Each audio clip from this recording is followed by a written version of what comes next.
Greetings, Dave Hatt, owner of Jingasa Games, designer of 1672, here to give you the thank you video. Video comes in two parts. Number one, friggin' thank you. Number two, I got you some preview of schools in Portune. So, without further ado, for all of you that were on Patreon this month, thank you very much. Between your support and your advice and your input, we have been able to do a lot more than we thought we were going to be able to do in our first month. And for those of you that have been watching the Patreon and have been donating on the side, once again, thank you as well. For everyone who can see this video and everyone that's been supporting us, please keep up the good work. Tell your friends. More content will be dropping. In fact, a lot more content this month because of what we've been able to do with the first month's fees. So, what have we been able to do with it? Good question. We have been able to pay Mr. Ed to drive us all around every place we need to go. Very important. Some of my design team doesn't have a vehicle, so we feed the cat that is Ed's truck, and he puts us in places, and then we design things. It sped up the design process. Long story short. Number two, it enabled us to buy the art for this month and have the fee ready on hand. Between the Patreon and the side fees, we had more than enough money to hire the artists, which we're in negotiation with today and tomorrow. In fact, that's where Tony's at, and that's why it's just my ugly mug here on the video camera. Because he's actually talking to a new artist who has brilliant sketches he wants to show us, and then eventually design work that he will get paid over the head with good money to get for the project. He's currently going to be designing, as I understand it, the national iconography, the logos, and the heraldry for all of the nations of the Cradle. It's going to be freaking sweet. As far as what's coming this month, 2 dime novels. We'll have a new scary, spooky horror dime novel that was originally written by one of the designers named V, and it's creepy. There's werewolves in it, I think. Anyway, enough preview. Number 2, there will be a continuation of the adventures of Julian and his uncle Argyle as they go out to sea, and the thing leading up to why they are running now from the law, because Uncle Argyle is not exactly on the level. But in addition to that, you're going to get the mechanics and behind-the-scenes update next week. You're going to be receiving what we were able to do behind the scenes, what we're currently working on, the problems we've overcome, and get an up-to-the-minute of the business side of what's going on. A week after that, you're going to get more story. It's going to be a theme session, and we will involve more schools. It's going to be freaking sweet. You're going to love it. And that would also involve this month, we will be covering a very controversial nation, a mixed bag of crazy drama called Bontaland. You're going to like it. It's going to be freaking cool. Now, the last part of what you enabled us to do is to give us the confidence to move forward with the Patreon. I'm going to admit, if we'd received no backing this month, we'd have sought another avenue. But because you showed us so much support, we feel very confident we found a way to communicate with people and give you the information you want and you need. And what we're asking now, that you've done such a wonderful thing for us, is communicate with us, please. Email at hatsgames@gmail.com. Contact us at the Hats Games website. Get a hold of us on Facebook with the Hats Games Facebook page or Dave Hatt on Facebook.com. I'm on Twitter as Dave Hatt. Any of these avenues, please use. If you have any advice, if you have any questions. And soon, that forum I promised you will be up and running. We're actually transferring the website to a better server right now, upgrading the website, dropping a forum onto it, so that the beta testers, the designers, and all of the supporters for the Patreon can mingle. It's going to be a really cool behind-the-scenes experience for everybody involved. So, thank you. Thank you very much to everyone. Now, that's the first half of the video. Some of you are probably already gnashing your teeth because I've been talking to a couple of you about Portune for a little bit. There are 3 schools in Portune as well as some background. Now, for the catch-up, the backdrop for all this. Portune is a large, by land volume, country. It's, you're talking, Amandria is a tiny island chain. You're talking like a Hawaii or something size that has an entire nation's culture and history that goes back beyond the calendar and the cradle. So that puts it 1600 years back where these people first got started at this nation. To their east is the Shattered Coast, and no one freaking lives there. There's a couple lodgers and the coastline and giant serpents and lots of crazy falls to your death. And it's not pleasant, not even for Amandrians who like unpleasant things in general. To the west, we have the coastline of Portune. Southern Portune is this beautiful, marvelous, mysterious, and very strange woodland area. The central and northern Portune are a great golden plain, just beautiful soil, great wind, sun dancing across golden plains, grass, everything you can ever want. Not very many trees, but it's a beautiful landscape of just picturing a person on a horse traveling down a forgotten trail with nothing around them on the horizon but a beautiful sunset. That means you're in Portune. It's surrounded by some mountains we'll talk about later. Little things might hold plot. Holds plot. Called the Caldera Mountains. And we'll talk about that in the GM section.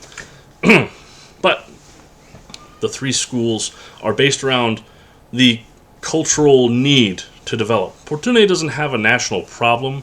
It doesn't have a bad economy. It doesn't really have much of a government to be a problem to its people. It's actually a collective of ranches controlled by rancheros and their families. But the culture is built in such a way that while the people are very passionate about what they do, they're also very easygoing. Laid back even. Like, not a permanent siesta, but if you could have, like, a nice leisurely life, get away with it, be able to feed yourself and your family, and then do what you wanted to do, Portune is one of the best places to do it in the cradle. The schools are the catalyst that brings that up to a faster-paced modern era. The trick is, you have these problems in Portune that this person might have a piece of information and that lady might have a piece of information. But if you could just bring them together, you can get something wonderful started. You have people who have issues but don't have the impetus to solve them because it's just our neighbor's problem or things like that. Characters can come in and fix that. And to that end, we've chosen the three schools to solve these problems. Number one, when the Amandrians leave, Portune is a warmer place. So the Amandrians leave to go back to their island nation during the summer times. They leave these buchadores to control the libraries and the estates of the Amandrian nobles who are there. The buchadores are trusted by the Amandrians. The buchadores are either slaves, because Amandria's... That'll be Amandrian culture part 2. Yeah. You are either owned by somebody or you own people in Amandria. It's a very clearly defined thing. So, buchadores are Amandrian slaves, i.e. normal people in Portune.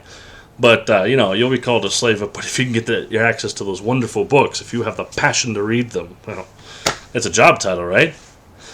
The buchadores are responsible for maintaining and taking care of all of the libraries, which are half temple, half information resource.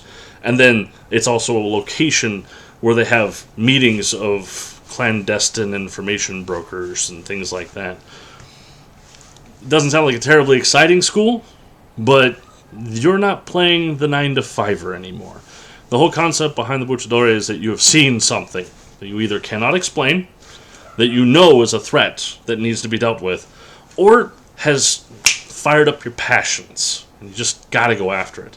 And it has to do with something going on in these Amandrian holdings. There'll be more on that in a bit, but basically, you saw something that could change the world, and now you're out to try and see if you could do something about it. The way the buchadore works is he kind of gets into a social combat with you. He talks to you. He one-ups himself. He's the sweet, innocent, naive on one side. He's the silver-tongued wisp on the other. Because he really wants to get at the information. So he starts off conversations by dragging all of your spare resources out of your social combat. And then once those are gone, he starts making promises and puts tags on you and then supports his party with all the resources he grabbed from you. Essentially, stealing your pants out from underneath you without you realizing it. That's the way the class will work socially. It's a good social combatant as far as school to school, and at the end of the day, it's a very well-rounded school. So if you're not talking to people, you still have some basic survival skills across that large country. You're a good librarian. It sounds like a rumor monger. A bit, actually. That's how he works socially. Like, the Lodger out of Amandria is a planned, premeditated machine of doom. The Buchadori just makes it up as it goes along. They do the same job, but the way they do it is so alien, you can put them side by side and not recognize what they are from each other. So, it's a really interesting way to do social combat. But, that's one school. School number 2, the Duelista. Predominantly throughout history, Portune women are their sword masters. It's not a sexist thing, it's just a cultural thing. I'll be putting a cultural thesis together about why women are better at dueling. And it's not about the physiology or the classism or anything. They don't really have classism in Portune, for one. And I truly believe that in a role-playing setting, you really should have some physiology equality, because we're all here to roleplay. We're not here to worry about whether she's got bumps in the front and he's got a dangly bit. Don't care about that. The important part here is that over years, the two schools of the Duelista have formed into partners.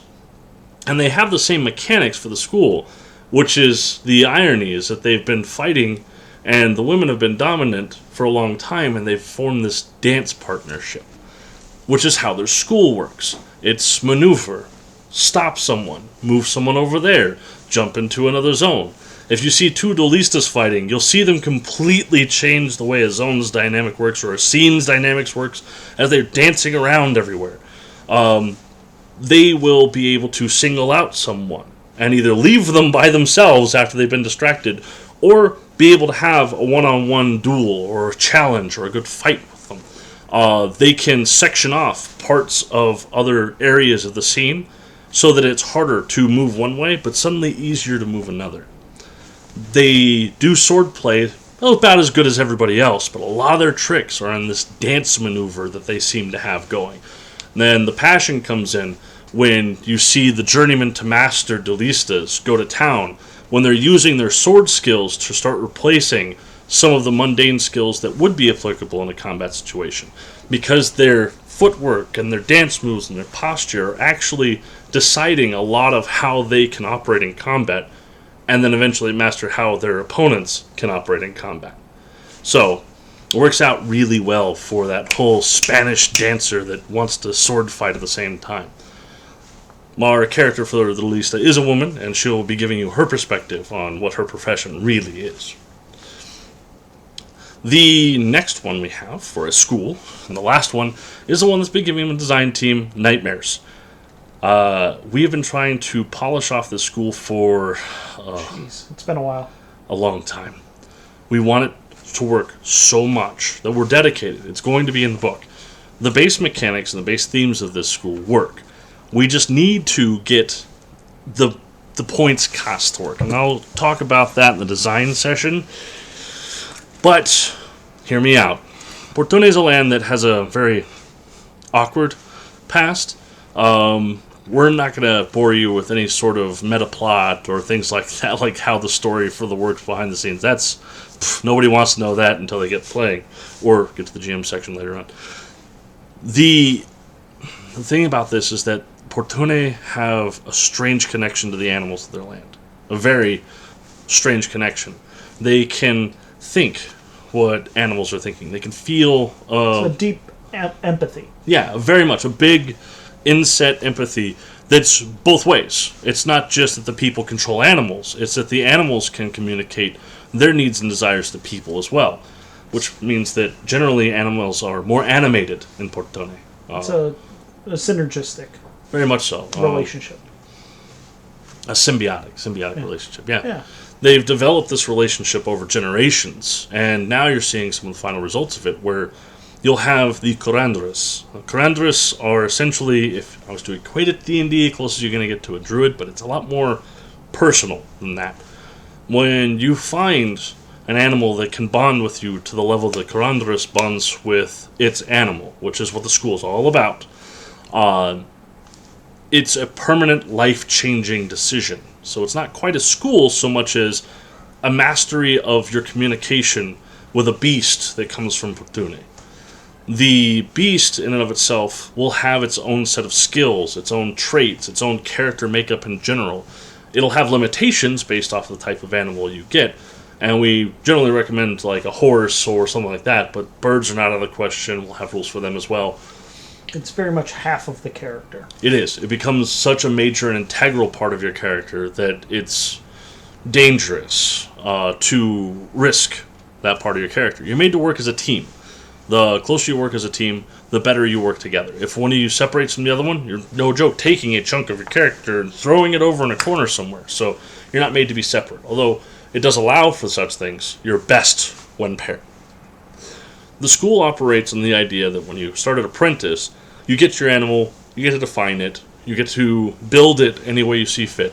We figure that on a character creation level, the only one who knows the best animal for you would be the player. So you get to build a story about how your character and their animal have been bonded and what adventures they desire to go on. The journeyman focuses a lot more on your ability to synergize with each other. A few movement tricks, a few of this, that, and the other. A lot more like a Lassie or Indiana Jones horse or things like that. In addition to the animal becoming smarter, getting more skills, getting more points. At Master, you can completely share each other's thoughts. So you can gain skills that only the animal has. You can start backing each other up. If you're in the same area, you can actually use each other's traits and skills in conjunction to get more done than any part of you could. We know how we want the Curandras to work. We don't know how to math it quite yet. It either goes terrible for the Curandras or it design problems. But we are heavily working on it right now. It's been a hot subject for a long time, and between it and ship combat, we've got a lot on our plate, and we'll be giving you updates. But that is the Portune update for schools. Portune is a nation background. Once again, thank you, everyone. Spread the good word. More to come. Thank you, and have a great month. We'll see you soon.